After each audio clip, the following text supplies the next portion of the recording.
بسم اللہ الرحمن الرحیم۔ عزیز طلباء، آج ہمارا ٹاپک جو ہے وہ چیپٹر نمبر 9 جس کا عنوان تھا اسلامی جمہوریہ پاکستان میں معاشی منصوبہ بندی اور ترقی۔ اس کا کویسچن نمبر جو آج ہم ڈسکس کرنے لگے ہیں وہ ہے 3۔ پاکستان میں صنعتی ترقی کی راہ میں کون کون سی رکاوٹیں ہیں، نیز صنعتی ترقی کو بڑھانے کے لیے اقدامات تجویز کریں۔ تو عزیز طلباء، ہم پاکستان کی صنعتی ترقی کی بات کرنے سے پہلے ہم پاکستان میں لفظ جو صنعت استعمال کیا جاتا ہے جسے ہم انڈسٹری کہتے ہیں انگلش میں، اس کی تھوڑی سی تعریف کرنا چاہیں گے۔ تو سب سے پہلے اور بنیادی بات یہ ہے کہ صنعت کہتے کسے ہیں۔ تو عزیز طلباء، لفظ یہ صنعت جو ہے یہ اس زمرے میں استعمال کیا جاتا ہے کہ پاکستان میں کسی بھی چیز کی کوئی فیکٹری ہے، کوئی کارخانہ ہے، کوئی مل ہے، ٹھیک ہے نا، وہ ملکی سطح پر جو چیز پیداوار یا پیدا کر رہی ہے یا بنا رہی ہے وہ اس چیز کی صنعت کہلاتی ہے۔ مثال کے طور پر اگر ہم چینی کی بات کر لیں تو چینی کی جو شوگر ملیں جتنی بھی پاکستان میں ہیں، تمام ملکی سطح پر جو اس کی پروڈکشن ہے وہ بذات خود چینی کی صنعت کہلائیں گی۔ اسی طرح آٹے کی بات کر لیں، اسی طرح بہت سی چیزیں ہیں۔ تو اس طرح لفظ جو صنعت ہے اس سے مراد کوئی بھی شے، کوئی بھی چیز جو ملکی سطح پر ملک میں بنائی جا رہی ہو، اس کی جتنی بھی پیداوار ہے، جتنے بھی فیکٹریاں، جتنے بھی کارخانے اس ملک میں ہیں، وہ تمام تر چیزیں اس چیز کی صنعت کہلاتے ہیں۔ تو صنعت کے حوالے سے صنعت کی کچھ اقسام ہیں، جیسے کہ دستکاری کی صنعت۔ دستکاری کی صنعت سے مراد یعنی وہ صنعت ہے جو ہاتھ سے بنائی ہوئی چیزیں ہوتی ہیں، جسے ہم دستی صنعت یا دستکاری کی صنعت کہتے ہیں۔ ہاتھ سے بنائی ہوئی چیزوں کی جو صنعت ہے یہ چھوٹے پیمانے پر ہوتی ہے۔ مثال کے طور پر اس میں ہم شامل کریں تو یہ لکڑی اور لوہے کا کام، لکڑی کا کام جیسے کیا جاتا ہے، ٹھیک ہے نا، اور لوہے کا کام، ٹھیک ہے نا، اس طرح سونے اور چاندی کا کام ہو گیا، قلیم بانی کی صنعت ہوگی، یعنی قلیم وغیرہ بنانا ہاتھ سے بنائے جاتے ہیں نا، تو اس طرح چٹائیوں کا کام ہو گیا، پتھر اور مٹی کے برتن بنانے کا کام اس میں شامل ہے، کپڑوں پر کشیدہ کاری، ٹھیک ہے نا، اور اس طرح یہ چھوٹے پیمانے پر جو ہاتھ سے بنائی ہوئی جتنی بھی چیزیں ہیں اس کو ہم دستکاری کہتے ہیں، یا ہاتھ اسے دستی صنعت یا دستکاری کہتے ہیں، یعنی ہاتھ سے بنائی ہوئی چیزوں کی صنعت کو دستی صنعت یا دستکاری کا نام دیا جاتا ہے۔ اس کے ساتھ ساتھ صنعت کے اقسام میں ایک لفظ استعمال کیا جاتا ہے چھوٹی صنعت کا، یعنی چھوٹے لیول پر جو کاروبار شروع کیا جاتا ہے اسے ہم چھوٹی صنعت کہتے ہیں۔ تو چھوٹی صنعت کی تعریف ہم اس الفاظ میں کرتے ہیں، ایسی صنعت جو 2 یا 2 سے 9 یعنی 9 مزدوروں کو ملازم رکھ کر، ٹھیک ہے نا، جو اشیاء تیار کی جاتی ہے اس کو ہم چھوٹی صنعت کا نام دیتے ہیں۔ اس کی مثال میں دینا چاہوں گا، جیسے ہم ڈیری فارم بناتے ہیں، مرغی کھانے بناتے ہیں، شہد بنانے کی جو صنعت ہوگی، قلم سازی کی صنعت ہوگی، برتن سازی ہوگی، کھیلوں کا سامان ہو گیا، ٹھیک ہے نا، پنکھے اور بجلی کے جو موٹر وغیرہ بنانے کی صنعت، یہ عموماً چھوٹی صنعت کے زمرے میں آتے ہیں، اسے ہم چھوٹی صنعت کا نام دیتے ہیں۔ اسی طرح اگر ہم بات کریں تو صنعت کے اقسام میں ایک لفظ استعمال کیا جاتا ہے بھاری صنعت کے حوالے سے۔ نام سے یہ جو الفاظ ہے بھاری صنعت، نام سے ہی ظاہر کرتا ہے اس کا مفہوم کہ ایسی چیزیں جو بڑے پیمانے کی صنعت کو بھاری صنعت کا نام دیتے ہیں، ایسی چیزیں جو تیار کی جا رہی ہیں جو بڑی ہوں ان کو بھاری صنعت کے زمرے میں لیتے ہیں۔ جیسا کہ مثال کے طور پر پیٹرولیم اور پیٹرولیم کی اشیاء یا پیٹرولیم کی بنائی ہوئی جو چیزیں ہوتی ہیں، آٹو موبائل انڈسٹری ہوگی، کھاد، سیمنٹ، کاریں، بسیں، tractor, motor cycle, machinery, T V, refrigerator, چینی، گھی، سگریٹ، ٹیکسٹائل، کاغذ اور کاسمیٹکس کا سامان وغیرہ، یہ جو بڑے پیمانے پر چیزیں تیار کی جاتی ہیں ان چیزوں کو ہم بھاری صنعت کا نام دیتے ہیں۔ تو عزیز طلباء، اس کے ساتھ ساتھ ایک اور لفظ استعمال کیا جاتا ہے صنعت کی اقسام میں دفاعی صنعت۔ تو عزیز طلباء، دفاعی صنعت لفظ دفاع یعنی سیلف پروٹیکشن، اپنی حفاظت، اپنے ملک کی حفاظت، یعنی اسلحہ وغیرہ کے حوالے سے لفظ عموماً استعمال کیا جاتا ہے۔ تو پاکستان میں دفاعی صنعت سے مراد اسلحہ اور اس سے متعلقہ جو دوسری چیزیں تیار کرنے کی جو صنعت ہے اسے ہم دفاعی صنعت کا نام دیتے ہیں۔ اس کی واضح مثال انجینئرنگ ورکس میں میزائل ٹیکنالوجی وغیرہ، کوہٹا ریسرچ، کوہٹا ایک علاقہ ہے پاکستان میں، اس میں کوہٹا لیبارٹری بھی بنائی گئی ہے، ٹھیک ہے نا، اس میں جتنی بھی ریسرچ کی جاتی ہے، جو بھی پروڈکشن وہاں سے بنائی جاتی ہے صنعت دفاعی پوائنٹ آف ویو کے حوالے سے، اور اسی طرح فوجیوں کی وردیاں وغیرہ، یہ تمام تر یہ جو وہ اسلحہ اور اس سے متعلقہ جتنی بھی فوج سے متعلقہ چیزیں بنائی جاتی ہیں وہ ہماری دفاعی صنعت میں شامل ہیں۔ تو یہ عموماً صنعت کی یہ بیسک اقسام ہیں جن میں دستکاری کی صنعت یا دستی صنعت بھی اسے کہتے ہیں، چھوٹی صنعت، بھاری صنعت اور دفاعی صنعت، یہ چیزیں شامل تھیں۔ اب چونکہ ہم نے بات کری تھی صنعتی ترقی کے حوالے سے، تو اسی طرح یہ چیزیں جتنی بھی ہم نے ڈسکس کی ہیں یہ تو صنعت کے زمرے میں آ گئی۔ اب اس کی ترقی کے لیے جو چیزیں ضروری ہیں جیسے کہ ذرائع نقل و حرکت اور ذرائع مواصلات، یہ دو ایسی چیزیں ہیں، ذرائع نقل و حرکت اور ذرائع مواصلات، اس کے بغیر صنعتی ترقی ممکن ہی نہیں ہے۔ کیسے؟ دیکھیے ذرائع نقل و حرکت کی بات کرتے ہیں، کسی بھی ملک کی صنعت کا جو دار و مدار ہوتا ہے وہ اس ملک کے ذرائع نقل و حرکت پر ہی منحصر ہوتا ہے۔ کیسے؟ کیونکہ اس سے چیزوں کو ایک جگہ سے دوسری جگہ لے آنے اور لے جانے میں آسانی رہتی ہے۔ ذرائع نقل و حرکت کا یہی کام ہے، ٹرانسپورٹیشن ہوگی، مثال کے طور پہ جیسے ریلوے ہو گیا، ٹھیک ہے نا، سڑکوں پر چلنے والی جتنی بھی گاڑیاں ہیں، ٹھیک ہے نا، بسیں ہیں، ہوائی جہاز ہیں، سمندر میں چلنے والے جہاز ہیں، ٹینکر ہیں اور لانچے وغیرہ ہیں، یہ ساری کی ساری کیا ہیں؟ ذرائع نقل و حرکت یا ذرائع نقل و حمل بھی اسے نام دیتے ہیں۔ تو یہ وہ چیزیں بیٹا کہ جس سے کے بغیر یعنی صنعتی شعبے میں ترقی ممکن ہی نہیں ہے۔ چیزوں کو لے آنے لے جانے میں، خام مال ہو گیا یا فنیشنگ پروڈکٹ ہوگی، جب ہم کسی کو بیچتے ہیں یعنی اس میں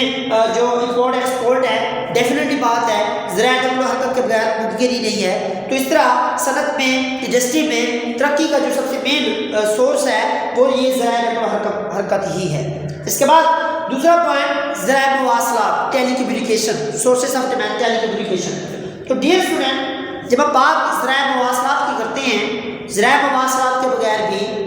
یعنی ہماری جو انڈسٹری ہے، ہماری جو صنعت ہے وہ ترقی نہیں کر سکتی۔ اس میں ذرائع مواصلات میں جو چیزیں شامل ہیں، ٹیلی گراف ہو گیا، ٹیلیکس، ٹیلی فون، ٹیلی ویژن، ریڈیو، اخبارات اور رسائل، انٹرنیٹ اور ای میل اور ای کامرس وغیرہ، یہ وہ چیزیں ہیں جو بیسکلی ذرائع مواصلات میں یعنی ان کا نام ذرائع مواصلات ہی ہے۔ تو اس کے بغیر بھی ہماری صنعتی ترقی ممکن نہیں ہے۔ جی اب ہم بات کریں گے صنعتی ترقی میں حائل رکاوٹیں، یعنی کہ صنعتی ترقی کی راہ میں جتنی بھی رکاوٹیں ہیں ان کے حوالے سے ہم بات کریں گے۔ تو ڈیئر اسٹوڈنٹ، یہ کچھ پوائنٹس میں نے یہاں پہ مینشن کیے ہیں جو صنعتی ترقی کی راہ میں سب سے بڑی رکاوٹ بنتے ہیں۔ اس میں جس سے پہلا اس میں نے بیان کیا ہے پوائنٹ کہ بیرونی قرضے، جب ہم غیر ملکی امداد یا غیر ملکی قرضے لیتے ہیں، بجٹ کا خسارہ، جو ہمارا ایسٹیمیٹڈ بجٹ ہوتا ہے اور وہ بجٹ کم پڑ جائے، وہ بجٹ کا خسارہ۔ اس کے علاوہ توازن ادائیگی کا خسارہ، مثال کے طور پر توازن ادائیگی کے خسارے سے مراد یہ ہے کہ آپ کی درآمدات زیادہ ہو اور برآمدات کم ہو۔ اسی طرح سرمایہ کی قلت، یعنی قومی خزانے میں روپے پیسے بنا ہونا، سرمایہ کی قلت کہلائی۔ ٹیکنالوجی کی کمی، جدید ٹیکنالوجی کا نہ ہونے کی وجہ سے یا ٹیکنالوجی سرے سے ہی نہ ہو، یہ آپ کی جو ہے نا انڈسٹری میں کیا ہے، یہ بہت بڑی رکاوٹیں ہیں۔ افزائش آبادی، یعنی آبادی کا بہت زیادہ بڑھنا، یعنی آپ کی افزائش آبادی کی رفتار آپ کی آمدنی سے کیا ہو، زیادہ ہو، تو اس حوالے سے صنعتی ترقی میں مشکلات ہوتی ہیں۔ سیاسی عدم استحکام، جو ہماری سیاست ہے، جو ہماری حکومت ہے، جو ہماری برسر اقتدار جو پارٹیاں ہیں، ان کا آئے روز تبدیل ہوتے رہنا، جس کی وجہ سے صنعت پہ کافی اثر پڑتا ہے، کیونکہ جو فارنر انویسٹر ہے وہ کبھی بھی اگر ملک میں سیاسی استحکام ہوگا تو ہی وہ انویسٹمنٹ کرے گا، اگر سیاسی عدم استحکام ہوگا تو وہ کبھی بھی آپ کے ملک میں روپیہ پیسہ یا سرمایہ کاری نہیں کرے گا۔ اس حوالے سے فوجی اخراجات، کیونکہ فوجی اخراجات بڑھ رہے ہیں، یعنی ہمارے ہمسایہ ملک بھارت کی وجہ سے، کیونکہ ہم لوگ ایک ریس میں لگے ہوئے ہیں اپنے سیلف ڈیفینس کے لیے۔ ہمارے ملک کے بجٹ کا تقریباً 80% حصہ جو ہے وہ ہمارے فوجی اخراجات پہ یعنی استعمال ہوتا ہے۔ اسی طرح بادعنوانی، جسے ہم کرپشن کہتے ہیں، ذرائع نقل و حمل کی کمی، یعنی کہ ہمارے پاس ٹرانسپورٹیشن کی کمی، جیسے کہ سڑکوں پر چلنے والی گاڑیاں ہوگی، یعنی کہ جسے ہم نقل و حمل کے حوالے سے وہ چیزیں جب ہم کسی کو بیچتے ہیں تو وہاں اس کی رسائی کا نہ ہونا۔ قومی تحریر کی پالیسی، کچھ یعنی ایسی حکومت پالیسیاں بناتی ہے کہ کچھ اداروں کو وہ اپنے یعنی ہینڈ اوور کر لیتے، خود اس کی زیر نگرانی وہ ادارے آ جاتے ہیں۔ تو اس طرح اگر پوائنٹ لوڈ شیڈنگ، یعنی بجلی کی کمی، مہنگی توانائی، یعنی ہمارے پاس جو توانائی کے ریسورسز ہیں وہ خاصے ایکسپینسو ہونا، ٹھیک ہے نا. تو جس حوالے سے ہمیں فائدہ اتنا نہیں رہتا جتنا کہ ہمارے اخراجات چلے جاتے ہیں ہماری آمدنی کے مطابقت کے حوالے سے. اسی طرح فنی معیار کی کمی، ٹیکنیکل ایجوکیشن کا نہ ہونا، ٹیکنیکس کا نہ ہونا، اسکل کا نہ ہونا، یہ ہمارے پاس فنی معیار کی کمی میں چیزیں آ گئی. اسی طرح چور بازاری، یعنی کہ ہم بلا جواز چیزیں اسٹور کر لیتے ہیں اور بعد میں اس چیز کا انتظار کرتے ہیں کہ جیسے ریٹ اپ ہوں گے ان کو مارکیٹ میں لانچ کریں گے اور اس سے کافی روپیہ پیسہ کمائیں گے. اس کے بعد غلط سماجی رویے، معاشرے میں لوگوں کا ایک دوسرے کے ساتھ رویوں کا ٹھیک نہ ہونا، اور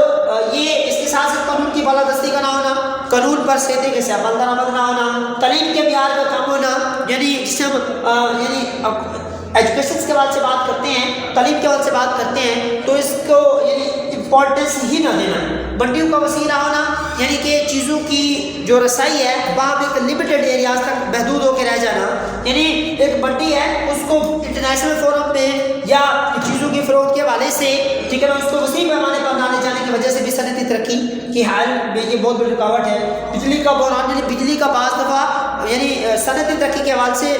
بجلی اتنی ہمیں میسر نہیں ہوتی جس کی وجہ سے ہم فیکٹری، مل یا کارخانہ یا زیادہ سے زیادہ چیزیں پروڈیوس کر سکیں. اس کے بعد فنی تعلیم کی کمی، ٹیکنیکل ایجوکیشن کا نہ ہونا. تو عزیز طلباء یہ تقریباً 21 پوائنٹ ایسے ہیں جو ہمارے صنعتی شعبے میں بہت بڑی رکاوٹ ہے. تو اس حوالے سے یہ ہم نے تمام کے تمام وہ نکات ڈسکس کیے ہیں، ان کو ہائی لائٹ کیا ہے جو ہماری صنعت میں کیا ہے بہت بڑی رکاوٹ کا باعث بنتے ہیں. تو اس طرح میں ایک دفعہ پھر ان پوائنٹ کو رپیٹ کر دیتا ہوں. ایسے نکات جو ہماری صنعتی ترقی میں بہت بڑی رکاوٹ ہیں ان میں بیرونی قرضے، بجٹ کا خسارہ، ٹھیک ہے نا، توازن ادائیگی کا خسارہ، سرمایہ کی قلت، ٹیکنالوجی کی کمی، افزائش آبادی، سیاسی عدم استحکام، فوجی اخراجات، بادلوانی، ذرائع نقل و حمل کی کمی، قومی تحویل کی پالیسیاں، لوڈ شیڈنگ، مہنگی توانائی، فنی معیار کی کمی، چور بازاری، غلط سماجی رویے، قانون کی بالادستی کا نہ ہونا، تعلیم کے معیار کا کم ہونا، منڈیوں کا وسیع نہ ہونا، بجلی کا بحران اور فنی تعلیم کی کمی، یہ وہ اقدامات ہیں، یہ وہ یعنی پہلو ہیں، یہ وہ پوائنٹس ہیں، یہ وہ نتائج ہیں جو ہماری صنعت کو ترقی یعنی پذیر یا ترقی ہونے میں، ترقی یافتہ بنانے میں یہ بہت بڑی رکاوٹیں ہیں. اس کے ساتھ ساتھ ان رکاوٹوں کو حل کرنے کے حوالے سے صنعتی ترقی کے فروغ کے لیے کچھ اقدامات کیے گئے. یہ وہ اقدامات ہیں جو ان صنعتی یعنی رکاوٹوں کو حل کرنے میں کارگر ثابت ہوتے ہیں. جیسے کہ سب سے پہلا پوائنٹ بہتر ذرائع نقل و حمل، یعنی چیزوں کو ایک جگہ سے دوسری جگہ پہنچانے میں ٹرانسپورٹیشن کا مہیا ہونا، یعنی سڑکوں پر چلنے والی گاڑیوں کا اویلیبل ہونا، ہوائی جہاز یا بحری جو جہاز ہیں، ٹینکرز ہیں، لانچیں ہیں وغیرہ ان کی دستیابی، تاکہ ہم اشیاء جو ہیں وہ منڈی تک آسانی سے پہنچا سکیں اور یہ انٹرنیشنل فورم میں یعنی منڈی تک ہماری رسائی ایک بہتر ذرائع نقل و حمل کے ذریعے یقینی بنائی جا سکتی ہے. صنعتی ترقی کو ترقی یافتہ بنانے کے لیے بہتر ذرائع یا نقل و حمل کا ہونا انتہائی ضروری ہے. اس کے بعد دوسرا پوائنٹ تھا درست توازن و ادائیگی کا ہونا، یعنی ہماری درآمدات کا یعنی برآمدات سے کیا ہونا، کم ہونا. اگر ہم اپنی درآمدات کو کنٹرول کر لیں، ہماری برآمدات زیادہ ہو جائیں تو اس سے ہم کافی زیادہ مبادلہ کما سکتے ہیں، اس سے ہماری صنعتی شعبے میں ترقی ہو سکتی ہے. جہاں اگر کم از کم ہم ایسا نہیں کر سکتے تو ہمیں دونوں کو ایکول رکھنا چاہیے، یعنی توازن قائم رکھنا چاہیے. اگر ہماری درآمدات زیادہ نہ ہو ٹھیک ہے نا برآمدات سے، تو بھی یعنی توازن ادائیگی کا ہونا ضروری ہے، جس سے پھر بھی صنعتی شعبے میں ترقی ممکن ہو سکتی ہے. اس کے بعد تیسرا پوائنٹ زراعت کے شعبے میں ترقی. ہمارا پاکستان کا زرعی شعبہ جو ہے اس کی تقریباً 80% آبادی کا شعبہ جو انحصار ہے وہ ہمارے زرعی شعبے پہ ہے. تو اس طرح زراعت کے شعبے میں ترقی، اس کا مطلب کیا ہوا کہ ہماری قومی آمدنی میں اضافہ، ہماری معاشی ترقی. تو اس حوالے سے صنعتی شعبے کو خام مال جو مہیا کیا جاتا ہے وہ زرعی شعبے سے ہی لیا جاتا ہے. تو اس حوالے سے زراعت کے شعبے میں ترقی، دوسرے لفظوں میں ہمارے صنعتی شعبے میں ترقی ہے. تو قدرتی ذرائع کا بہتر استعمال، جو ہمارے پاس ریسورسز آف انکم ہے، قدرتی ذرائع جتنے بھی ہیں ان کا صحیح استعمال. اس کے بعد بینکاری کے ذرائع کو فروغ دینا، یعنی کہ بینک صنعتی ترقی کے لیے کوئی نئی فیکٹری، کارخانہ یا مل وغیرہ قائم کرنے کے لیے صنعت کاروں کو آسان شرائط پر یعنی قرضوں کی فراہمی کا یقینی بنانا، یہ بھی ہماری صنعتی ترقی کو بہتر بنا سکتا ہے۔ اس کے بعد اگلا پوائنٹ بیرونی منڈیوں تک رسائی۔ ہماری جو مارکیٹ ہے، ٹھیک ہے نا، پاکستان انٹرنل اور ایکسٹرنل بیس پہ اس کو اتنی وسیع کیا جائے تاکہ ہماری رسائی بیرونی منڈیوں تک ہو سکے، جس سے ہم اپنی پروڈکٹ سے یعنی اچھے داموں ان کو بیچ سکیں اور کافی زیادہ مبادلہ کما سکیں۔ اس کا اگلا پوائنٹ صنعتی ترقی کو بہتر بنانے کے لیے توانائی کے وسائل کا سستا ہونا، یعنی ہم توانائی کے وسائل کو اتنی حد تک سستا کر لیں کہ ہمارا جو صنعتی سیکٹر ہے ان کو توانائی بہت میسر بھی ہو، ٹھیک ہے نا، اور ان کو اس کی لاگت بھی کم پڑے، تو اس حوالے سے ہمارا صنعتی شعبہ ترقی کر سکتا ہے۔ اس کے بعد اگلا پوائنٹ سب سے اہم ترین نکتہ اس کا سیاسی استحکام ہے، یعنی کہ ہمارا جو سیاسی ماحول ہے اس میں استحکامت لانا ضروری ہے، کیونکہ جس سے اگر سیاسی استحکام ہوگا تو جو فارنر انویسٹر ہے وہ سرمایہ کاری کرے گا، ہمارے ملک میں بھی صنعتیں ترقی کرے گی اور نئی صنعتیں یعنی ان کے آنے کے چانسز ہوتے ہیں۔ اس کا اگلا پوائنٹ ٹیکنالوجی کا مہیا ہونا، جدید ٹیکنالوجی یا اوور آل ٹیکنالوجی کا صنعتی شعبے میں مہیا ہونا، یہ صنعتی شعبے کی سب سے اہم اور بہترین کارکردگی کی ضمانت ہوتا ہے۔ اس کے بعد ہنرمند افرادی قوت، جو ہمارے پاس ٹیکنیکل اور اسکل پرسن افراد ہیں، جو ہماری افرادی قوت ہے، افرادی اسکلز ہے، اس کو صنعتی شعبے میں اپلائی کرنا۔ اس کے ساتھ آبادی کو کنٹرول کرنا۔ آبادی کو کنٹرول کرنے سے یہ مراد ہے کہ ہماری بڑھتی ہوئی آبادی کی شرح کی مطابقت سے ہماری جو قومی آمدنی ہے اس کا اضافہ، یعنی اس کا اضافہ اتنے حد تک ہونا چاہیے جتنی ہماری آبادی میں اضافہ ہو رہا ہے۔ اگر ہماری آبادی میں اضافے سے قومی آمدنی میں اضافہ زیادہ ہے تو اس کا یعنی مطلب یہ ہے کہ ہم ہر شعبے میں ترقی کر رہے ہیں، ہمارا ملک معاشی ترقی کی راہ پر گامزن ہے۔ تو اس طرح صنعتی شعبے میں ترقی کے لیے جو ہماری آبادی کی جو ضروریات ہیں ان کو پورا کرنا، بلکہ اس میں خود کفیل ہونا انتہائی ضروری ہے۔ عزیز طلباء، بہتر تعلیمی معیار، دیکھیں سب سے بنیادی پوائنٹ تعلیمی معیار کا ہے۔ جب ہم تعلیم عام کریں گے، جب ہم انڈسٹری یا صنعت کے بارے میں یعنی بہتر منصوبہ بندی کریں گے، ٹھیک ہے نا، اس کے بارے میں اس کے اوور آل یعنی داؤ پہ سمجھیں گے، اس کے پروفٹ اینڈ لاس کی پالیسی کو مد نظر رکھیں گے، ہم جب یعنی انٹرنیشنل فورم میں ان کی منڈیوں کے ریٹس یا اوور آل ہمیں یعنی انڈسٹری کے حوالے سے یا جس ہم کہتے ہیں معاشی ملک کی معیشت کے حوالے سے، زرعی شعبے کے حوالے سے، یا جو صنعتی ترقی کے لیے جتنے بھی لوازمات ضروری ہیں، انتہائی ہیں، اگر ہمیں ان کے بارے میں علم نہیں ہے، اگر ہمیں ان کی خامیوں کے بارے میں علم نہیں ہے، اگر ہم اس کے بارے میں مشاورت نہیں کرتے، اس کو بہتر بنانے کے حوالے سے نہیں جاننے کی کوشش کرتے، تو اوبویسلی بات یہ ہے کہ ہمارا صنعتی شعبہ کبھی ترقی نہیں کر سکتا۔ تو صنعتی شعبے کی ترقی کے لیے سب سے انتہائی اور ضروری بات کیا ہے کہ اس صنعت کے بارے میں مکمل جانکاری کا ہونا، مکمل انفارمیشن کا ہونا۔ تو اس لیے بہتر تعلیمی معیار صنعت کے حوالے سے یعنی اسکلڈ پرسن کا ہائر کرنا، جدید ٹیکنالوجی کا ہونا، ٹھیک ہے نا، اور جو ہمارے جتنے بھی ذرائع ہیں صنعتی ترقی کے حوالے سے ان تمام کو بہتر سے بہتر بنانا انتہائی ضروری ہے۔ اس کے بعد آخری پوائنٹ ہے حکومتی پالیسیوں کا تسلسل۔ اگر ہماری گورنمنٹ یعنی اپنی پالیسی میں تسلسل لاتی ہے، یعنی کہ ایسی لانگ ٹرم پالیسیاں بناتی ہے جو صنعت کو بھی فائدہ پہنچاتی ہیں اور ملک کی معیشت کو بھی فائدہ پہنچاتی ہیں، تو اس حوالے سے عزیز طلباء یہ اہم ترین وہ پوائنٹ تھے جو ہمارے صنعتی شعبے کی ترقی میں بہت ہی مددگار ثابت ہو سکتے ہیں۔ تو اس حوالے سے آج کا جو ہمارا سوال تھا وہ صنعتی ترقی تھی، تو یہ آج کا سوال اختتام پذیر ہوا۔ عزیز طلباء، کسی بھی اسٹوڈنٹ کو کوئی بھی اس حوالے سے کویشچن کرنا ہو تو آپ اس کا سوال ضرور کیجیے، انشاءاللہ آپ کو اس کا جواب ضرور ملے گا۔ آئی ہوپ سو کہ یہ ٹاپک آپ کو سمجھ آ چکا ہوگا۔ بہت شکریہ۔